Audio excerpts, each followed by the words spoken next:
including my own. I have a lot of injuries from working in the oil fields and sports and all that other kind of stuff, and I use hemp for my pain. And with the band,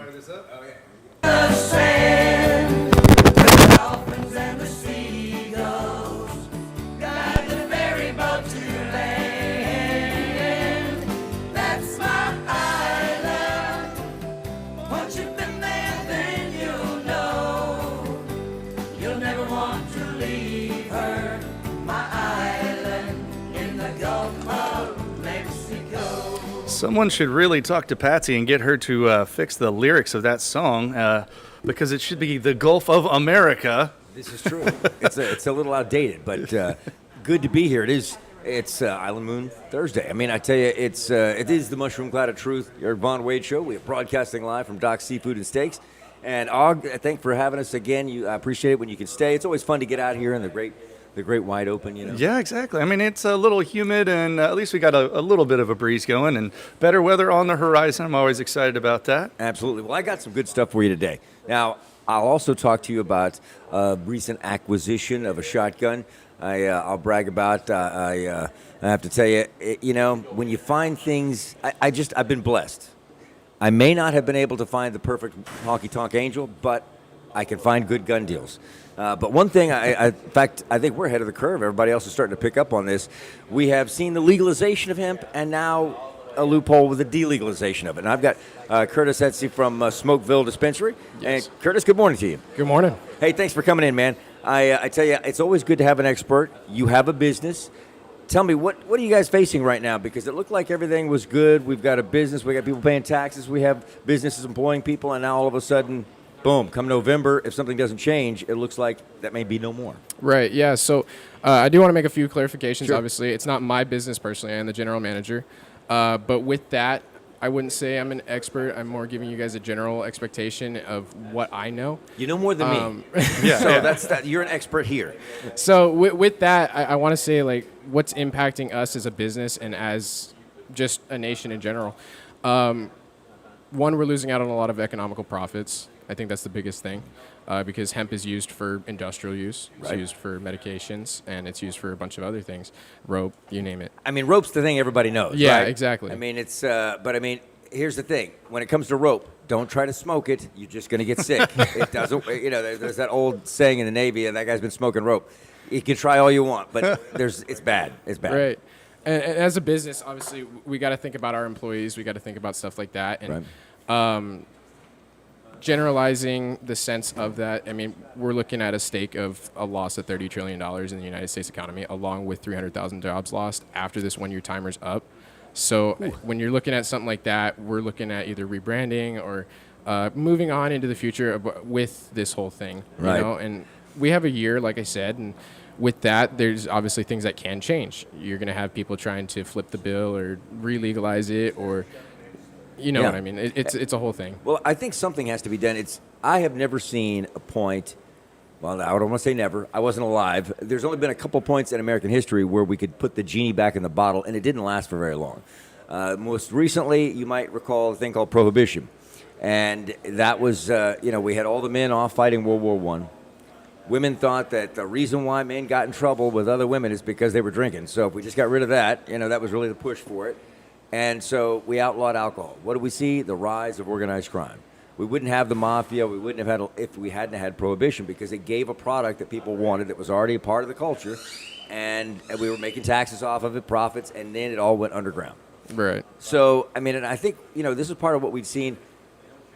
Maybe it's good to back up and describe the difference between, like, marijuana on the street and hemp, because I think there's a bit of a difference. There is a big difference, yeah. So when it comes to THCA, Delta 8, Delta 9, all that kind of byproducts of hemp, you're looking at a non-psychoactive cannabinoid, right? Okay. So that's the non-high essential of it. Okay. But when you take that cannabinoid, that non-psychoactive hemp derivative, and you heat it up, you boil it, you bake it, whatever, or that creates the psychoactive chemical, Okay. which causes the high. Right? Right. And most ways that humans are going to ingest things is either tea, food, smoking it, or, yeah, in a sense, drinking it. Yeah, Right. that's really it. So you kind of are limited to the fact that it is going to be a psychoactive cannabinoid. But as its raw natural state, it does sit as a legal derivative. It's at a 0.3% Okay. of THC byproduct. And that's how it's become legal. Yes. That's like breathalyzers and alcohol consumption, right? When you're Well, driving. that was one of the things that I was in a conversation with a lawyer years ago, and they were talking about legalization, and what they were looking at doing was, well, it's easier if there was a definitive way to immediately test for it. Like drug tests and stuff will detect things for up to 30 days. And some they can test, some they can test for, some they can't. But there's no stupid human tricks that they'll do, like with drunk people and stuff. And it's just a different animal. And I think that was one of the reasons that my buddy was saying that it's so difficult for them to kind of ice down any kind of legal standing for things. But so what's the deal with the 0.3% or 0.3%? What is it? It's basically the Texas state statute bylaws. Not even just Texas state, but across the United States in general. Okay, so this is state and federal. Yeah. Okay. Yeah. I took a bunch of notes before this, and I can tell you. Very well organized notes. Yeah, I might say. absolutely. So in 2014, the Farm Bill allowed like state pilot programs initially on the hemp industry, trying to kind of test the industrial use of it. And what really happened in 2018, the Farm Bill fully legalized industrial hemp at a 0.3% THC rating federally. Okay. So that's kind of where this all started in 2018. And with that, through, I think, 2019 and 2020, COVID, the pandemic, everything like that happened. People were finding ways of loopholes, legal loopholes especially. So walk me through the whole kind of legalization of the process that happened, went down out in California. I work in and out of industrial sites all the time, so I never touch the stuff, and I really have never smoked weed. So It stays in your system, by the way. I think my research, I took notes too, but they're not as detailed. Yeah. But it stays in your system a lot longer versus it's the mildest of all the other drugs. It's been treated, I mean, like, there was the famous film Reefer Madness, which really is more like a fentanyl type of description than anything else. But it stays in your system so long that it can be tested. So if you work in a place where they're going to do that, you have to know ahead of time, right? Yeah, absolutely. And one of the main things about the drug testing policies and stuff like that as well, marijuana can sit into your saliva or urine test for up to 30 days. It can sit into your blood for up to 90, and it can sit in your hair follicle for up to 2 years. I was going to say hair follicle testing. So up to 2 years. So when California, quote unquote, legalized it, they just did that on a state level, right? It was still federally illegal? It's still a state. I think that's when it comes to that, I'm not going to be like, oh, Each state's got its own laws. It's got its own differences, because I'm from northern Montana. We're not lawyers here on the Eric Right. Von Wade Yeah, show, no. so we just... And I don't want to give any like false I have information played a out there lawyer too before. as Yeah. well, you know. Yeah. But from being in a legal state in Montana, right, they did state legalize that. Okay. But with that, going into contracting, doing concrete up there, and a few other things, you are tested still. Okay, Like, if you're working industrially, Yeah, you don't want a crane operator. No, with- exactly, exactly. Well, I mean, here's the thing, and I say this, I was going to make this comparison. It really is very comparable to alcohol, okay? Alcohol is legal, alcohol is taxed, but you're not supposed to be drinking bottles of whiskey while you're operating a crane Yeah. or other such things. I got a buddy who's a crane operator, and you would think he goes, my job's used as an excuse for everything. Don't, see a doctor if you take this before you operate a crane. He goes, what about other equipment? I mean, it could be a backhoe. Yeah, you know? exactly. But no, crane operation is a big deal because you're moving enormous amounts of weight. You've got to have, one thing goes wrong, you're responsible for a long crash that's going to hit something. So, but you also have a lot of people there's the glaucoma, all right? There's all sorts of high blood pressure issues. There's people who are going through chemotherapy and, having. Yeah, and now that you bring that up, I actually put the pros and cons between CBD and all that other kind of stuff. And you're talking about alcohol, the differences, and obviously there's going to be a lot of differences. When it comes to THCA and Delta-8, Delta-9, and CBD, some of the benefits are moderate to strong pain relief, reduced nausea and vomiting. And one of the biggest things, especially my coworker, had cancer at one point. Wow. And it improves appetite in cancer patients. And this is a little bit more of a sensitive topic, but HIV patients as well. I mean, that's a huge benefit to some people, especially people that are struggling with eating disorders and anything of that sort. Reduces muscle spasms, better sleep and relaxation.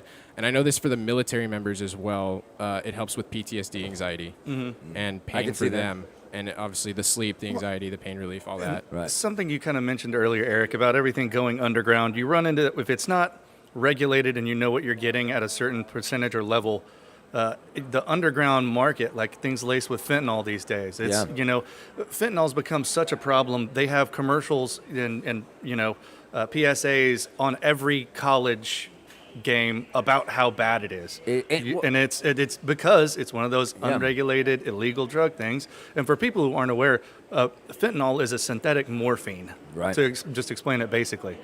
And so, I mean, that kind of stuff is absolutely scary. So for medicinal use, for different purposes, yeah, absolutely. See, it's like, yeah, and that's one of the cons that I wrote down actually in my notes is that there is such a thing as product contamination. That is a thing, and I mean that's if you're getting it from an unregulated source. In this sense, when we have customers come in, it's the street stuff. Right. You know, Yeah. And that's the biggest thing to me is I'm like, why would you do that to your body? Why would you do that to Why yourself? would you play And why Russian would you take roulette? Yeah, exactly. You don't know what you're getting. And here's the thing that gets me. There's a psychological disconnect. The general public in mass is a very slow learning machine.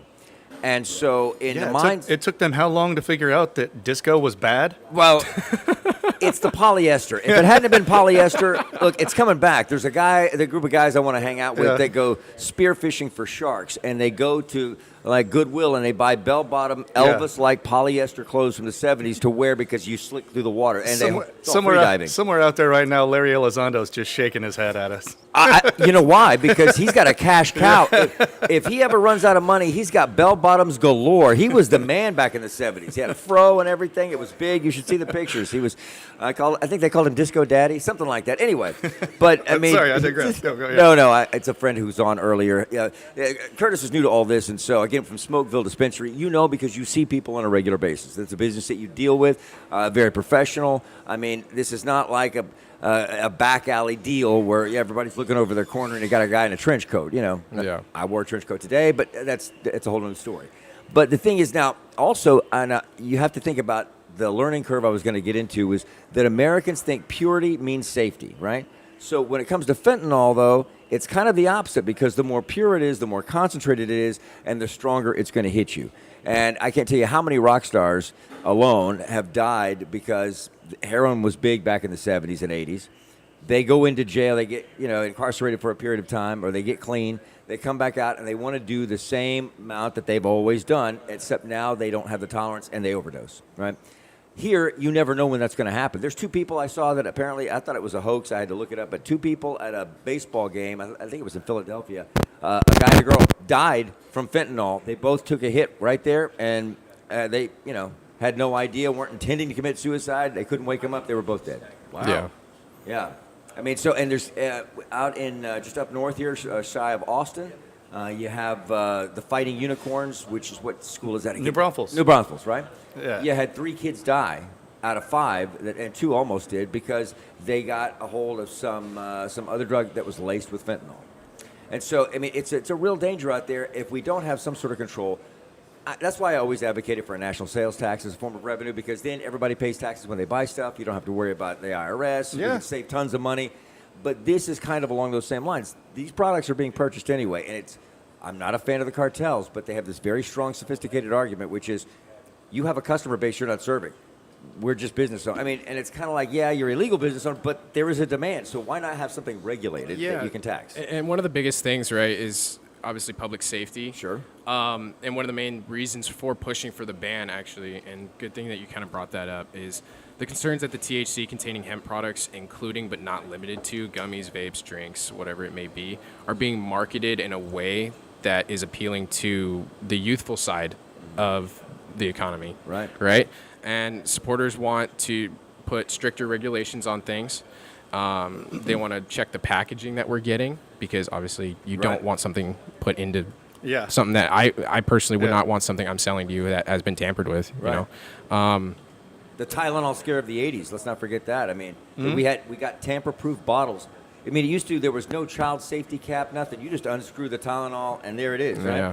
So we had a woman who wanted to kill her husband and then put a bunch of other contaminated, laced poison. That's how the whole Tylenol thing got started. We thought it was a big, random, but no, one woman was trying to cover her tracks. Yeah, and the biggest thing is when you're getting into stuff like that, and one of the main reasons that I'll encourage people to come to our shop, if you're looking for something on the line of that, for pain relief, maybe something else, right?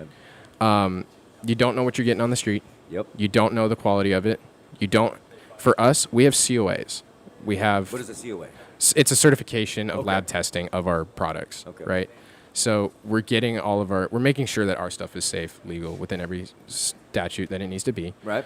And I would much rather it be, hey, I'm not having a good time. Like my back's hurting, like my neck's hurting, whatever it may be. I can't sleep at night. I mean, for instance, I had a little old lady come in just a couple days ago, and she was having trouble sleeping for the last 35 years. She's tried multiple things. She got some stuff off the street. She said it gave her super bad anxiety to where she was so scared, like just sitting in the corner scared. Gave her the paranoia. Yeah. And I was like, you know what? Like, I know what all of my stuff does. I've either tried it or I've had reviews on it. And I was like, I can give you an honest opinion right now. This is going to help you. Right. And I'll tell you, and I'll break it down exactly what's in it. And I will tell you, this is what it's going to do. This is how much you should take. And this is why. Wow. And when it comes down to that, you're not going to get some street dealer, air quote, No. air quote, street dealer that's going to be like, hey, yeah, I'm here to help you. NWA is not singing about that guy. Yeah. I Not mean, at I'm all. telling you. Now, Right. now, we have an expert on marijuana here, Dale. Rankin with the Island Moon. And I know he was a partier in college. Anytime I talk about it, I've got a sinus issue, he's like, oh, that's back to college. Yeah, from what I remember. Well, I went to Texas State, just for the record. So, Okay, well. okay. Well, so it was allowed. It was on the curriculum. Okay, no joke. I went to a basketball clinic in the 8th grade. Yeah. It's like I was back in college. There were girls running down the hall naked. I mean, there were. It was amazing. Well, it was. I tell you, Texas State. I probably couldn't get into Texas State now. Well, because they changed probably it. wouldn't let me in. They've got this whole issue with we don't want to be known as the party college. Blah blah blah. I don't want to go Too there late for then, that. You know, I mean, yeah. yeah. Well, It's- when I went there, it was 14,000 students. San Marcos was, I think, 5,000 or 6,000 people, Wow. and it was kind of a school out on. It was like a Chautauqua Society, except it was a university. Wow. But I tell you, for me, it was a great experience. I was editor of the college newspaper. It prepared me for where I wanted to go. Look at you now. And it worked for me. You know, if I'd have gone to UT, I would have gotten lost in the shuffle, I think. I went there for grad school, but I waited a few years until I was ready. Well, you know, here's the thing, and I say this. I've got a friend of mine, former supermodel. She's the breeder of Boston Terriers now with Cypress Farm. She'll be on the show tomorrow. But she lent me some CBD oil, like for, you know, and I have gone to the black market China for some of the original Tiger Balm. It's not like the stuff you get on the shelves here. That Tiger Balm, it's like you're on fire. It's made with Oh. bits of real tigers, so yes, you know it works. That's how you know it works. 60% of the time, you're on fire. A lot every of day. athletes, especially myself. My mother was a huge naturalist, like Yeah. essential oils, like Yeah. no medicine, using turmeric and all that other stuff for inflammation and all that. And I have to thank her for that because it's definitely helped me a lot as me going into my own world. And the biggest thing, that Tiger Balm though, it is insane. It's not just me, It's right? insane. It is. I made the boot camp. We're doing our final test, getting ready to graduate. We got to run 2 miles, and I'm thinking, you know what? I need to have all my muscles lubricated up. I rubbed all over, not all over. Not I was smart enough not to burn the most valuable asset.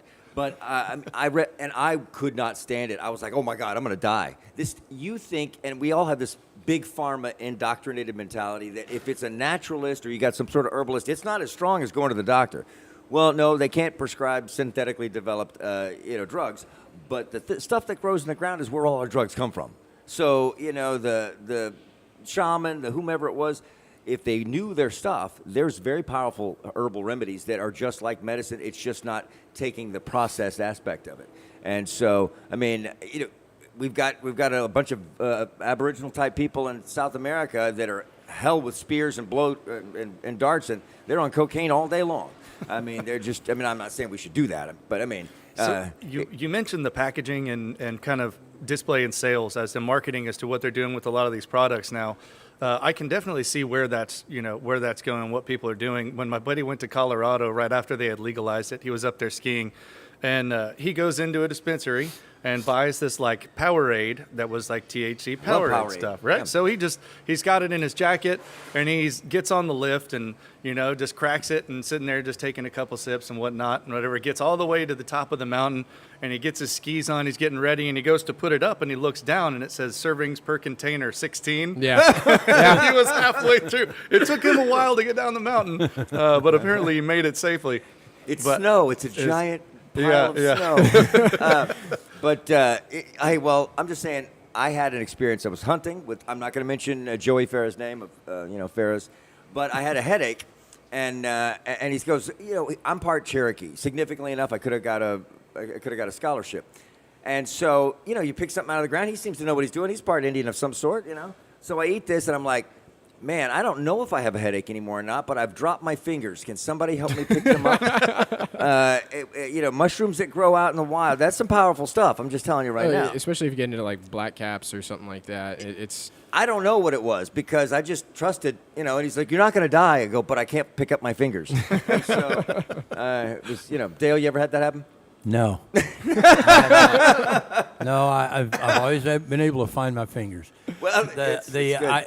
One of the thing that surprised me about when the THC issue came up, when the governor vetoed or pocket vetoed the bill, the pushback was from older people. It was from people that are eating gummies for bad knees and all of that sort of stuff. That CBD oil helped my knees. I mean, it actually, I don't know how it got so deep, but it'll absorb through the skin, and it has an effect. I was just surprised where the opposition to that came from, outlawing it came from. Yep. It wasn't people doing it recreationally. It was people that were, joggers and the bad knees and bad hips. Well, it's interesting because me and Eric, we had talked offset a couple days ago, actually, before this whole thing got set up, and I was telling him a little bit about what I use it for, because for about 3 years I cold turkeyed it, stayed away from it, and I got some injuries doing industrial work, and it's to the point now where pain is so unbearable at night where I can't sleep. I'll be up all night. You had a back injury that was significant. Yeah, I did, and with that, I started smoking again, and I started eating the edibles and stuff like that, and with the support of my beautiful missus over there, helping me. Which, by the way, it's nice she's here to support you, and she's quite sharp on all this stuff too. I mean, oh yeah, no, she very much so is. But with that, I'm able to sleep now. I'm in a better mood.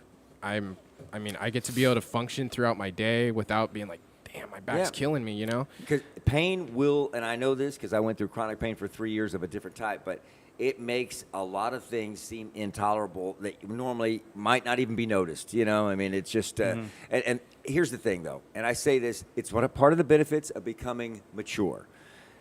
A lot of, you say not recreationally, but you never know, because I've seen old people, they use every excuse you can possibly imagine. It's like, you know what, they just don't care anymore.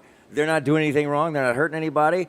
And maybe they have pain. I'm not taking that away. But some of them, who's going to argue with you? You're 70 years old, 80 years old. It's like. I was walking down the boardwalk at Venice Beach about 6 or 8 years ago, before California completely legalized, and there's a guy standing there. He's got a sandwich sign on, and it said he's wearing green scrubs, and he's waving a piece of paper, and he's yelling, "The doctor will see you now." and so I look at it, I love it, and it has about 8 or 12. It had a bunch of maybe a dozen boxes, and it was sort of nebulous stuff like back pain, front pain, side pain, can't sleep. Right? You go in, you pay $30. The doctor checks your pulse or something, and checks a box, and you just go. They give you a card. You go around the corner to the dispensary, and it's what you're talking about.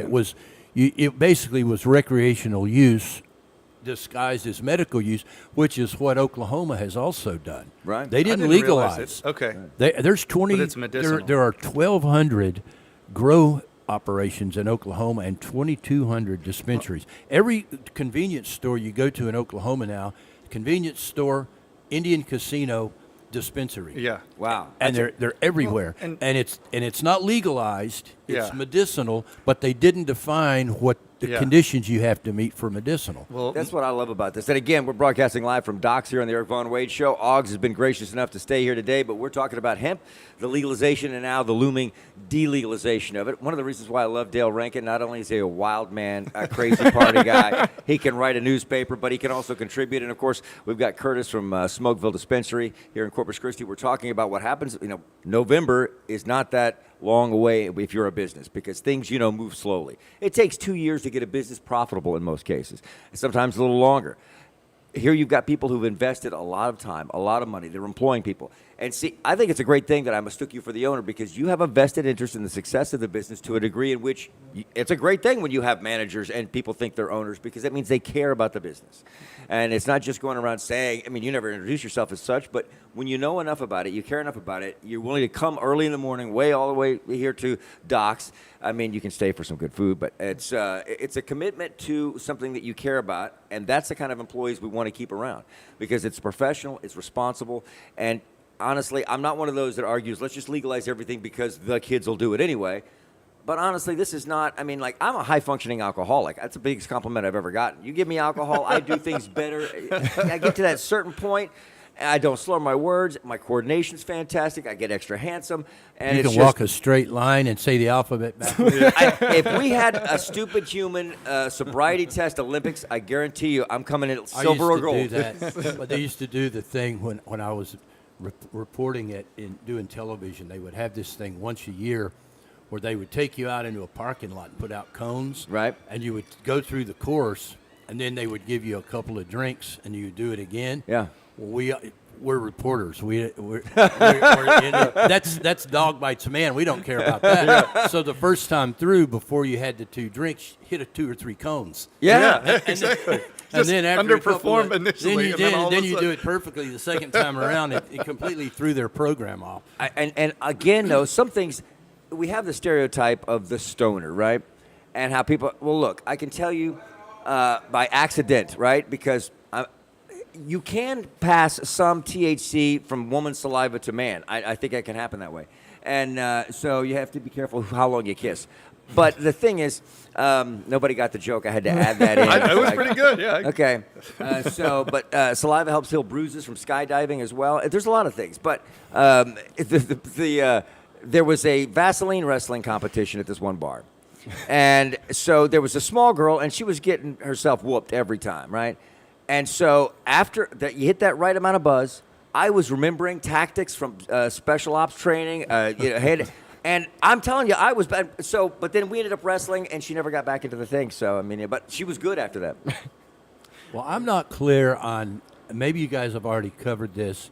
So the federal prohibition that's in the bill that came back, how does that relate to the state law that was passed and vetoed? Is it? So the SB 2024 bill, I believe that's what you're referring Yeah. to, right? That came out in September. So that one initially, they wanted to ban all hemp in the state of Texas, right? With that, it ended up getting vetoed, but certain things went with it, right? So it goes back to the topic that we were talking about of how it was advertised toward, or not advertised, but they were fearful of advertisement toward the youth. Yeah. And with that, it really came down to the packaging. That was another big thing. Yep. Is that they're having fruits on it and Well, characters. what would the federal law do to that? I truthfully, I'm not going to be able to give you a certified answer on that. I didn't really look too much into The it. federal but- law, that thing just kind of popped up, and I haven't done Well, any- here's as I understand this from my research back in documentary film at A&M University Corpus Christi, where we studied reefer madness, okay, and all the effects of it. Marijuana is not illegal. There is a tax stamp that has never been issued. So if you're selling it without a federal tax being paid on it, you're breaking a federal law. Okay. And so that's where we ran into issues where it had been, in Colorado as an example, they kind of led the way. You had all these people, and they're waiting and anticipating that we're going to see a federal tax stamp being issued. And what would that be? How much is it going to be? Proprietors of businesses didn't know how much money to put aside, and it still hasn't been dealt with. Everybody's afraid of what is going to happen to some degree, I imagine. Well, they can't put the money in the bank. Well, that's what they could, because it's not. They haven't acted yet. They had a moment, so they were operating legally. They had people that the state set up systems to check to make sure that proprietors were selling licensed, Right. regulated. You have to have, even on your products that you sell, Curtis, you've got to have a little QR code. Yeah, and- we have a barcode that we put on Right. all of our bags and all of our products that are not already prepackaged via another company. And that's to show, like, hey, you can scan this, and it's going to show our certifications and our lab testing to show that this is a safe product and show the exact amount of cannabinoid that's in it, and so on and so forth. And I think that's big, because self-policing goes a long way in gaining public support and trust, because naturally you know more about it, and typically you have a higher degree of stringent criteria to be met than you will if there's a federal guidelines, because that's kind of a cookie cutter thing. And I think that's good that it's being done. Self-policing goes a long way, and because it's not worth the backlash. Dale? Early on, when states first started to legalize, Right. they were having smash and grab robberies because the dispensaries couldn't put the money in the bank. They were having to keep it on site Yeah. because it was all in cash. If you Oh, put yeah. it in Yeah. the bank, you got into all kinds of issues. Well, yeah. And I don't know if that was ever reconciled. That's the reason I was asking how what the federal law would exactly do. I think that's more regulated toward the actual THC and medicinal market versus the THCA and Delta 8, Delta 9 and Okay. hemp industry. It is there is a difference to it. There Right. really is. But when it comes down to it, when it comes to the legal states such as Montana, Oregon, Washington, Colorado, Well, all I've that kind of noticed the stuff. liquor stores have started selling hemp products. I saw Yeah. I was in WB the other day, and I don't have no idea how they get around the law or what the law is. Yeah. THC levels, I think, is how much you can have in it concentrated. It doesn't take a whole lot of herbs to get a magnified effect if you're using it in a non-digestion consumption manner. Now, some things, and I've always wanted to try Hiawatha because, is it Hiawatha? Ayahuasca? Ayahuasca. That's the, yeah. Ayahuasca, because shaman for 10,000 years have been, but you have to blend it with other things because the bacteria in your stomach will negate its effect. Oh. But this is where they all claim to have had contact with aliens, and it's a very common experience. I tried one time. I wanted to Not do illegal, but I mean like There's space. an interesting documentary about with Aaron Rodgers where he was big in the ayahuasca there, whatever it is, yeah. And they jump in a hole in the ground or they get in the tent and and all of a sudden they're in outer Mirando space. City. Yeah. Well- There's a Mirando City out by Laredo. If you have a certain tribal card, Yeah. you can go there. They do sweat ceremonies. You Sweat- can go there. I wanted to go in, and I just wanted to do a story. Sure you and did. Yeah. I kept trying to schedule a sweat ceremony, and the lady it's out in the middle of nowhere. Yeah. Right. And the lady finally said to me, "Son, people don't come here on schedule. They walk in out of the desert, and when they get here, that's when we do it. If you want to do a story, you're going to have to come." So I never went. But I think it's still the only legal, they do peyote. Yes. Now, that I think is, there's a lot of people who can have access to that. Now, I say this, a good friend of mine that passed away last year, Running Turtle, he was the chief of the tribal. I Larry, remember yeah. him. And great guy. He came and blessed my axe house, and we had a lot of conversations about many things. Fascinating life this guy led, but he had access to a whole lot of stuff. Yeah. He said, people, it's more like microdosing the way that Native Americans would use it. Everybody is thinking like you just got to pile this stuff in. He went to Sweat Lodge on a regular basis as well. And I'm just afraid if I sweat too much, there's not going to be anything of me left. Well- And so Well, they had a friend of mine. It was a creek. It was a full-blood creek in Oklahoma, and he went to a medicine man for various things, and they used peyote, and I don't think it was legal, but it was common. It was it was around. Wait, and one more. I want to throw this interesting case study out, and then we'll jump to some Tryptonite real quick and take a quick promotional moment. Tryptonite, I like that. yeah. Okay, and next you're going to have me thinking about that stuff that blows up when you shoot it. What is it? Tannerite. Tannerite. Close, they, but They different. Yeah. have it at Holy Cow, by the way. Oh, nice. They have They it got at Tannerite. Farm Academy. and They have it at Restaurant, Academy yeah. too. Yeah. So my friend had an aging dog and took her to the vet, and they were kind of going through and talking about options. And the vet brought up, it was after the kind of THC thing started becoming a deal, and she got some drops for the dog and extended the dog's quality of life in a vastly different way Yep. for at least 3 to 6, almost 6 months. The dog lived past, it was older arthritis and things like that. We're just getting to this poor dog, and it said it just gave it new life. Right. And we got to take a bonus promotional moment because I know we got to pay some bills, but I just want to say, Dale of the Island Moon, we're going to have to hang out. You may not be able to keep your reputation afterwards, but I'm just saying. As a reporter, the great thing about this, and I learned this when I was on the military base, if you walk around with a clipboard, Yeah, a press pass, and a camera. and a tie. Oh, yeah. No, you don't even need a tie. clip-on tie. You just wear shoes. Yeah. Just wear shoes. I went over to the Army guys who go, People are letting you do stuff they're not supposed to let you go. Go over there to that Right. Osprey and tell them you want to open the cabinets and take pictures of stuff. And I did, and they let me. He goes, It's one of the things I learned when I started in newspapers. That I had trouble walking up to people and asking them personal questions. And my editor said, "You'd be amazed at what people will tell you. You can ask them anything Yeah. if you got a newspaper logo on the side of the car." And he was right.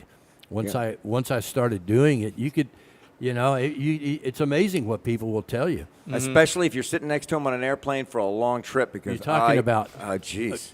neckties. Yeah. We learned. We used to have a saying when the president would come through town.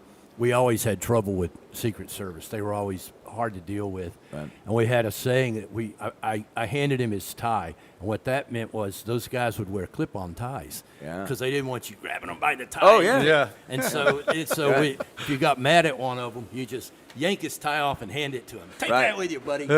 I handed him his tie. What do you mean I can't be here? Here's your tie. Yeah, I'm well, extending. there's another thing. It's similar if you have an actual tie and a woman puts it around her neck, but we'll get to that later. Yeah. The thing is, we're broadcasting live from Doc's Seafood and Steaks, and we've got all the best experts gathered together in one place. We'll talk more. I got to go pick up newspapers. All right, you do that, Dale.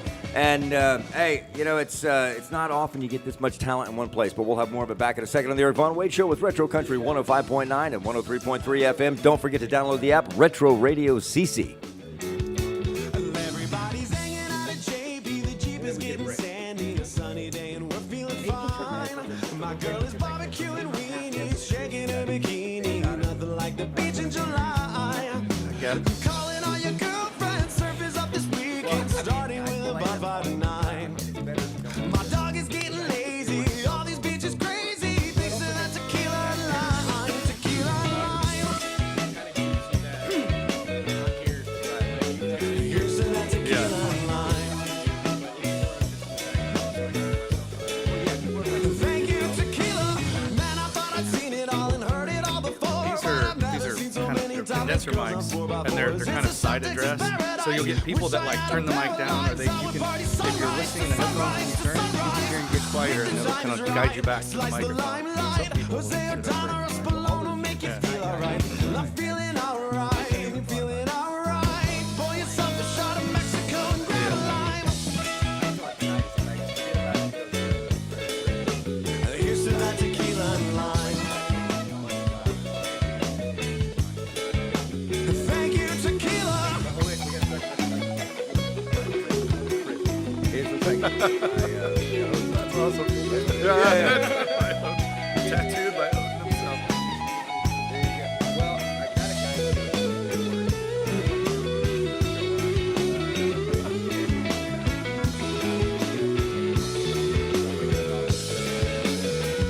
So when the time is right, slice the limelight. Jose O'Donnell or Spallone will make you feel alright.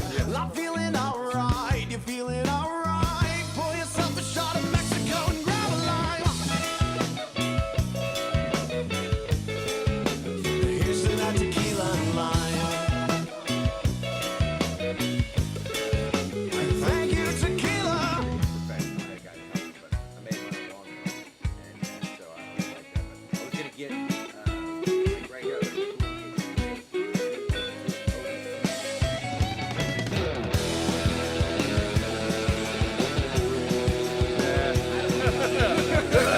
That's trying to walk that line. Well, I mean, I'm not saying.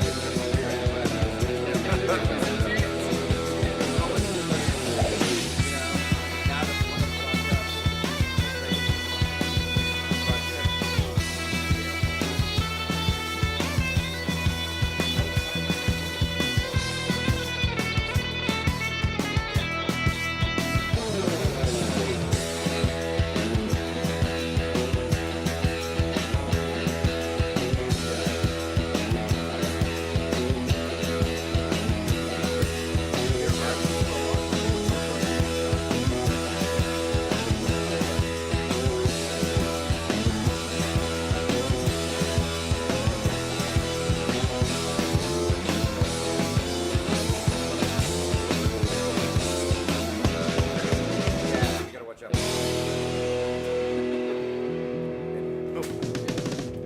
All right. You'll be back, so I'll stop saying stuff I I should say. All right, it is the Eric Von Wade Show, broadcasting live from Doc's Seafood and Steaks here on this beautiful Thursday morning. I've got so much to talk to you about. It's no longer the guys at the back of every rally with the sign that says legalize pot. We're talking about a day and age in which the medicinal purpose, legitimately, as well as quality of life, I think could be an aspect added to it. Hemp has been legalized, and now we're seeing a loophole. There's a battle royale amongst the most powerful members of the Republican Party in the state of Texas. And this is what it comes down to. And I'm not taking sides. I'm just analyzing the situation. But we have a lieutenant governor that doesn't want to acknowledge any benefit to it whatsoever, or a reduction in what we've seen in the cartels and what they're pushing across the border. Because it's not street marijuana, but you can get the benefits that people look for with that in a much more safe, controlled, taxed, and contribution to the economy. I've been saying this for the longest time. In fact, some of the biggest Republicans that were pro-business and had a proven successful record have advocated for this for a long time. William Bennett is one of the forefathers of intellectual thought in the conservative movement, and he has said for the longest time, decriminalize it at the very least, legalize this product, because we're not talking about a contribution to any negative effects that come close to what we see with alcohol. And people can abuse alcohol and die from it. You can overdose on alcohol poisoning. We have people who are, engaged in. Not everybody's a high-performing alcoholic such as myself, and so they don't know how to regulate. That's the thing I love about this. When they go to your store, and we have Curtis from Smokeville Dispensary, you can tell them how much to take to get the effect that they need for pain relief, for whatever it is that they're looking for. And we keep saying that, but look, we're riding a wave of let's not go crazy and try to put a genie back in the bottle, creating more of an underground. So we're going to focus on the ultimate positives, which is a medicinal benefit. Right, and I think the craziest thing is you're saying about like the whole past with marijuana and hemp and the whole industry like that. You also have to look back to when hemp was first a thing, right? And that was in the late 1800s, and since that point on, it's been legalized and delegalized 9 separate times. Wow. I did not know that. I didn't know it had been 9 times. So, 9 times. In total, yeah. So in the early 20th century, they found it was good for rope, paper, and industrial materials. And then later on in the early 1919 area, they associated hemp with marijuana, but as a non-psychoactive cannabis, like I was explaining earlier. And then the Marijuana Tax Act came out in 1937, and this tax act effectively criminalized cannabis entirely in itself, and that's including hemp because it got wrapped up in the Hemp Association of 1919. I will make this point as well, because some people that don't indulge or imbibe have this, they blend everything together. Let's go back to Boys in the Hood. The neighborhood crack hoe was not walking around trying to do favors for marijuana. It was crack. Nobody's girlfriend has turned into, a call girl because of marijuana. It's people are not I don't know of anybody that didn't pay their rent because they wanted to buy marijuana. Now, heroin, crack, methamphetamines, fentanyl, yes, to all of those things. And so it's not this drug fiend type of thing that people have in their minds. The only thing I ever had an issue with it, and it's why I was not pro for it for a long time, it seemed that there was in the 80s, everybody that was legalizing pot wanted to legalize pot, wanted to ban guns, and I'm like, I can't go for that. Yeah, oddly, they were against. They threw the gun thing in there with it. It's you had to adopt this whole political package. That has changed now. And coming from my perspective, and you can check me on this as well, if I say something a little out of pocket, but I know we talked about it a little bit when you were at the shop with me, is why are they still president on banning hemp when they can ban alcohol? Yeah. I mean, if you look at the benefits versus the cons between both productions. It's nowhere. Not even close. I mean, on my list, I literally have 3 benefits to alcohol on a rap sheet of cons versus I have a rap sheet of benefits versus just a few of the cons. And a lot of this, it's from what I understand, it boils down to culture and lobbyists, and the money is in there. I've almost opened a brewery several times. But you drank all the product? And learning. and learning. Sure it wasn't you, Eric? learning the industry. Learning the industry and how it works in the market was just completely surprising to me. Well, and not to get on too much of a tangent here, but Texas has different distribution laws that have really kind of kept the top 3, Bud Miller Coors at the at the peak of the the purchase market and shuts everybody else from getting in there. And I'm curious to see if the same kind of thing is going to start happening with THC production. But really quick, explain to me what is the difference between THC, CBDs, DEA? What are It's a all lot of these- alphabet words. Those are letters. Those are Yes, letters. Yeah. No. So I see all these on signs outside of places. Give me a quick kind of breakdown. So CBD, obviously, that's the non-psychoactive version of hemp. Again, I was Okay. explaining Yeah. earlier.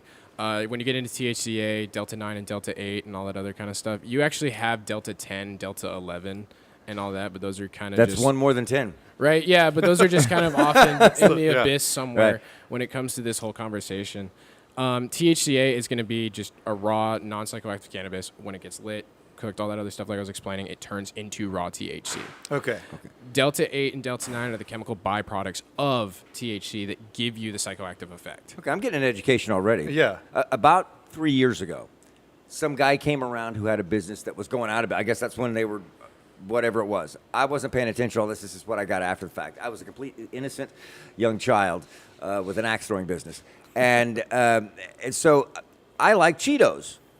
And so I thought I bought a bag. It's the same size as your small little snack pack, Lunchable Cheetos. There were 3 Cheetos in there. I was ticked off. I was like, 3 Cheetos? Edibles. And I'm like, and they're stale. Yeah. And they're stale. Why do they have to be stale? I couldn't uncross my arms. Somebody said, pass me a drink, and I had this, and I had a hand over here, and I was like, I can't uncross my arms. I don't know.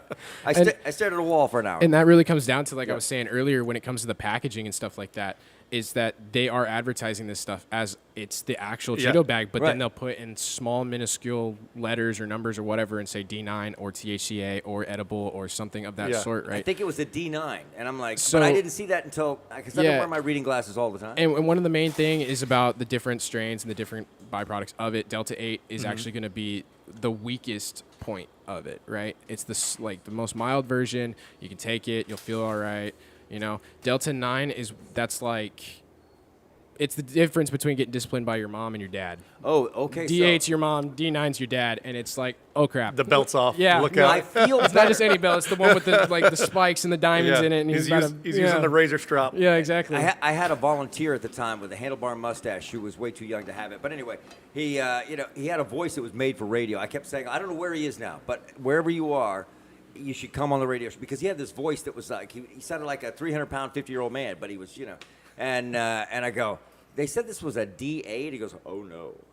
He's like, are you feeling the effects? And I was like, yeah. He goes, that's way too soon. I'm scared. And it's like he's a narrator for some sort of drama, and I'm like, you're not making it better. You're not making it better. Right, and it's interesting with that as well, is you're talking about like release times. Yeah, okay. And obviously, I will tell everybody that's listening as well as you guys, when it comes to taking edible products versus smoking products, it's going to hit each person individually different.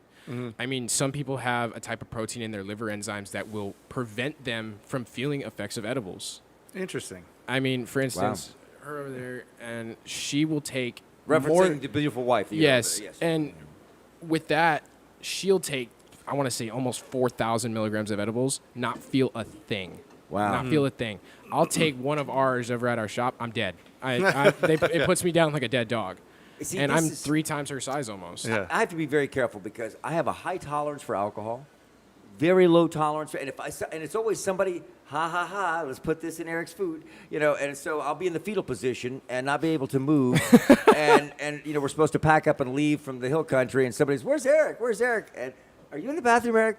Yes, and this is going to sound gay, but it's not. You're going to have to pick me up and carry me to the car and Yeah. load it because I can't move. And whatever you say, don't talk about the elephant in the room because I'll freak out. Right. Where? Anyway, so I mean, but here's the thing, and there's a lot of irresponsible stuff that goes on with and people grow this out in the country. I went to hunt on a ranch. True story. Friend of mine, a little bit younger than me. They were the party, group of Ritter. I didn't mention that, but anyway. And I was a former officer of Ritter is the oldest and I think the only high school fraternity that still exists, and it was founded Tex Ritter, father of the actor. John? John Ritter, Three's Company, whatnot. Anyway, so, we had $20,000 in cash when I was there. We spent it all. We're not giving it to another guy. But anyway, so the younger classmen, they're, oh, come out, we're going to go hunting on this, ranch. And I get out there, and it's like Jonestown. Everybody's laying around, not moving. I'm like, I'm trying to find my buddy. I go, what happened? He goes, Well, we found some mushrooms, and we boiled it, and then we mixed it with 151, and we drank it. And I go, That's insane. there was Yeah. nobody, the girls couldn't dance, nobody Yeah. could move. It's like they're laying around. It was funny.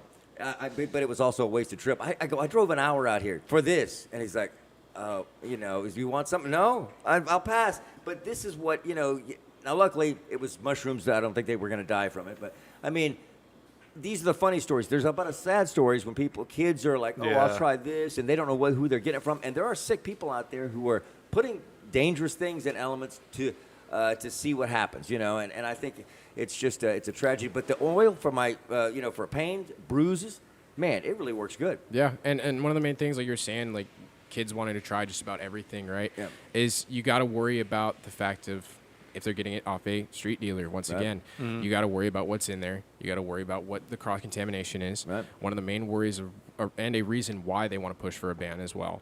And if I have to recommend anything to anybody, it's go to a store, go to somebody that knows what they're doing, talk to somebody that's actually either tried this or studied it.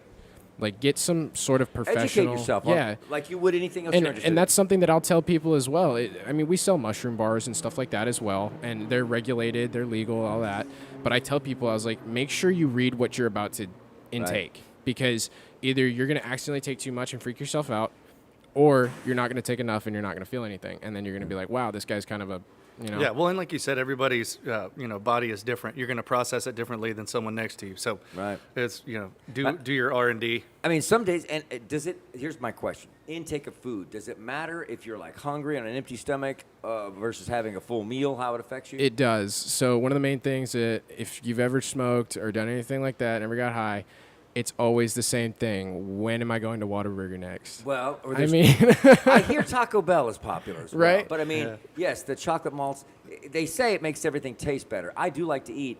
But I mean, like, there was an example when it comes to alcohol. There was an initiation for a particular group that I was a member of.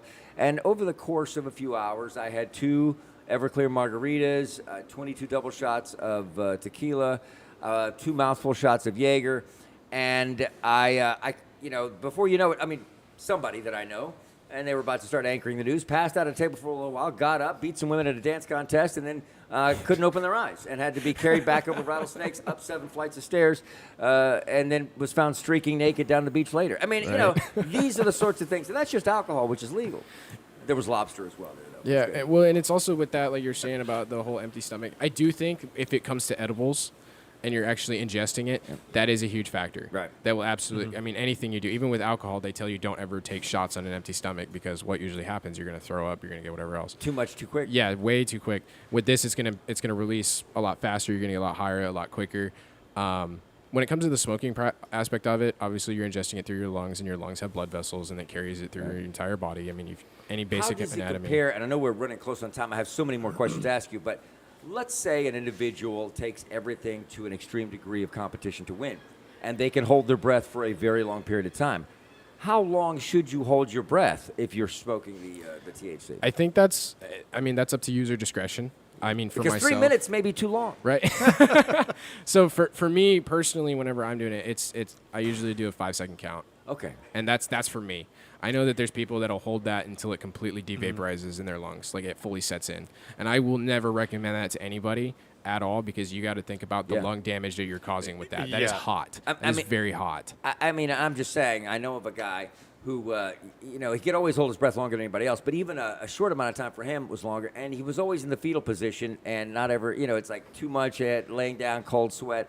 It was never a good thing. And he kept doing it anyway because he wanted to be social. But, When it comes to that, that's so in the smoking world, it's called greening out, right? Yeah. So I've experienced that a few times myself, and I used to do it for competition. I would smoke with a bunch of buddies and stuff like that, and I would physically smoke so much or do so many edibles to the point where my world was spinning so fast. Ooh, And I it don't like was- nausea at all. Yeah, though, and I'd it say just that. instantly made me throw Yeah. up. Yeah. And that's what we call How greening far out. did it project, though? You want an actual calculation on that? I mean, I can hit I mean, probably there's about another- 6 feet and a cherry. There's another cherry competition. pit I can straight beat that. away. Hey, but I'm just, it's one of those things where alcohol, I hear, actually intensifies it. So you might want to, and smoking cigarettes can also affect that. Yeah, you never. So, I mean, there's always the term of crossfaded, and I think I personally won't do that. I try not to.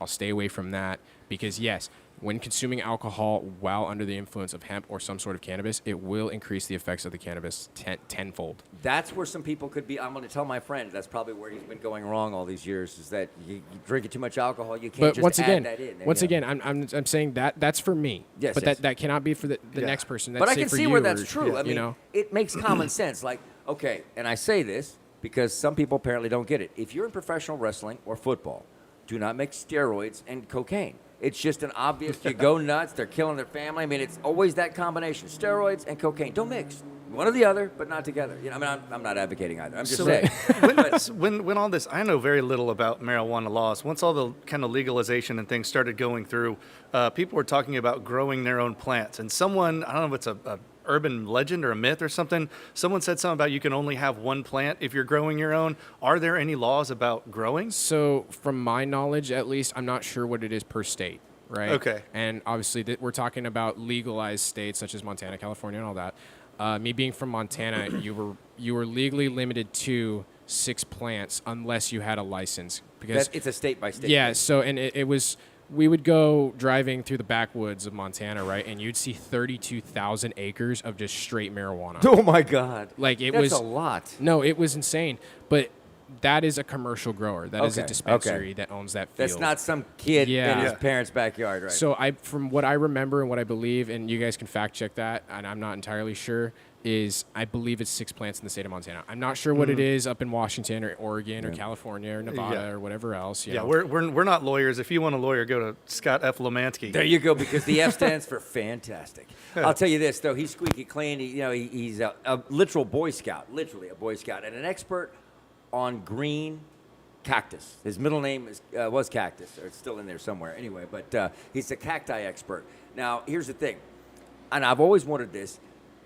Here in Nueces County, I know that I'm not going to out any farmers, but if it wasn't for farmers, there would not be the political push to keep hemp legal, because what else you doing driving a tractor all day long except calling the Eric Von Wade show and killing the pain? But I mean, if they got caught with one plant of natural, somebody threw a seed out a window growing, they'd have somebody, if they noticed it driving by, giving them a citation or dig it up and dispose of it. Yeah, that's. I mean, it gets serious. And here's the thing. Again, whatever your opinion, do we really want the jails filled with people who have munchies and all they're getting is bologna and oranges? I mean, we have better use of our tax dollars, I believe. It's not like the people who, you've got individuals out there that are doing stuff. Well, they reduce the sentences for recreational use. It's dependent. So for possession, it's considered a misdemeanor now. Okay, Right. that's what And it was. For, Yeah. For growing without a license, it's considered a felony manufacturing Yeah. charge. I'm remodeling a place, and I'm not going to mention it, but I'm almost 100% positive their vegetable garden was a small industrial, because there's all these black mats to hold water, and you got irrigation pumps and all these PVC pipes and a relatively small spot. I had a friend in the drone industry with me that was doing a thermal inspection on a roof for a property owner, and the guy had a hotspot on the roof. And it turns out that there was part of the attic that one of the residents had gotten into and set up a little grow op in there, and the lights were generating enough heat that it set off. And the guy thought he had a leak or something in there. Turns out it was this guy's farm that he had set up in a property that my friend owned. And what about all the funny stories we'd miss out on? Because I'm Right. just, but the reality is there is and we're having a little bit of fun with this, which I probably shouldn't. I mean, if we were before a congressional hearing, I would make sure and leave the comedy out of it. But I mean, honestly, we're looking at a significant contribution to the tax base, which can be used for a whole lot of education, fighting the real issues, and we can save the taxpayers a lot of money. It's not the guys and the girls that are high on some hemp that are trying to assault police officers and resisting arrest. They're usually pretty much okay. We'll go along. Yeah. So if people have questions as we're kind of wrapping this up, Yeah. how do they? Is there an easy way to get a hold of you, or who Yeah, should they absolutely. You guys can go find us on Instagram. It's going to be cctx.smokeville. You can contact us through that. I have access to that. Or you can come visit us at the Smokeville. shops. My shop's actually over off of Weber. It's 5809-B Weber Road. We're right next to the HEB off of Holly and Weber. So if you guys want to come talk to me specifically, I do think that with all of this, and especially with the economical way that things are going to go, I have high expectations that things are going to stay the way they are. And I'm happy that they will. And I want to kind of say thanks to my crew, which is going to be, I brought my associate Ben with me today. I also have my associate Tank, Joseph, Raul, all those guys. And honestly, we wouldn't be able to run the things the way we do. And I wouldn't be able to be here if it wasn't for those guys. You know, I wouldn't be able to come talk because somebody had to go fill up Sure. the shop for the day Yeah. so that I could come out here. Well, Curtis, I appreciate you coming out. And again, let me just say, and I offer this to quality business. If you guys ever want to advertise, let me know, the Eric Von Wade Show, because I know when email really got kick-started because you had that 55-year-old group that was that was using it, and we have so many things. And they're right. Dale was saying it's a lot of your people who are like, look, I'm in pain. This stuff helps. It's affordable. It's not that expensive. And that is a big kick. Not that my audience is all senior citizens, but we have a lot of upwardly mobile people as well as others. And so you can let us know on Facebook. I was posting this again this morning, and Facebook decided that somebody had hacked my account, and they wanted me to clarify it. And then my phone wasn't working, so I'm like, Facebook, you're screwing me on purpose. Right. That's the whole thing. But- Well, yeah. If I feel like advertisement would be awesome, I think that would be great, and I would recommend for everybody that's listening as well. Come check us out. Stay away from the street stuff. Come Yeah. actually get some professional opinion. Come get some stuff that you know is regulated, and we can give you the best health and care when it comes to this type of product. And they're not passing it out to children as they pass by. You have to be legal age. Yes, right? you have to be 21 years of age. You obviously bring your ID. You're gonna get checked. Right. Doesn't matter what. I'm gonna make sure that. And me especially because I look so young. They want to make sure. Yeah, I had and- ID check him like 3 times. Yeah, it's one of those things. Yeah. Well, it's been another great Island Moon Thursday and the Eric Von Wade Show, a special edition from Doc's Seafood and Steaks. Out here listening to KUKA, Driscoll, Texas 105.9 and 103.3. Y también en Retro Tejano 104.1. Buenos dias, friends. I feel like listening to a little Blevins. We're going to hand this back off to Ed Acanias here and get ready from 9 to 10 for the Mushroom Cloud of Truth back again tomorrow. That's right. Thank you, Ox. And hey, guys, thanks so much for being here. Yeah, We'll I do it again appreciate tomorrow. Thank you, guys.